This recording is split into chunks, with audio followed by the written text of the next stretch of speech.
With the arrival of spring, we all get excited and we look at the endless tasks of what we have to get done in our yard. One of those tasks is getting our sprinkler system up and operational. We need to wake it up and get it out of its winter hibernation. We may have repairs that need to be made, damage that may have been done caused by frost heave throughout the winter, or people kicking our sprinklers or us tripping over them, animal damage. We want to make sure the systems are as efficient as possible so that we can use our water wisely. First thing we want to do is make sure any manual valves are closed. So next we want to find the irrigation main connection, usually a green box near your water meter. Slowly open the shut-off valve to allow the pipes to fill with water gradually. This prevents damage to pipes caused by a surge of high pressure. While we're doing that, we're going to check for leaks at the valve and the backflow preventer.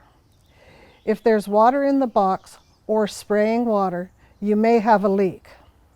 If you find a leak in your backflow prevention device, a certified contractor is needed for that repair. Now we're going to manually activate one zone at a time and walk through each station to check for proper orientation and operation of the sprinklers. We're going to look for water overthrow on hardscapes and the direction of spray.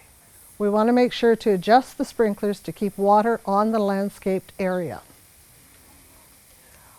We're also looking for low operating pressure. If we have a low pressure, this could mean there's a break or a missing sprinkler. Check and clean filters of poorly performing sprinklers, and at the same time check and clean any inline filters on drip irrigation system. Check for leaks and breaks. A big leak is easy to spot, but look for soft spots in the landscape where water doesn't belong, or where it may be running down the road. Water where it doesn't belong may indicate a smaller leak. We may find that the sprinkler is shooting into a plant and not getting through it. Adjust the heads necessary to landscape grade and plant interference. We're now going to repeat for every zone we have on our system, checking for adjustments or broken equipment. We want to uncover and clean a system rain sensor if we have one.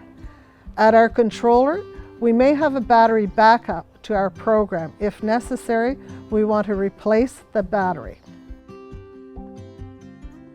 We're going to program our controller for current weather conditions.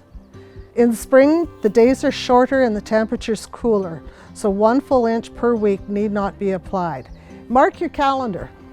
Mark it once a month to check your sprinklers to ensure everything is still operating properly.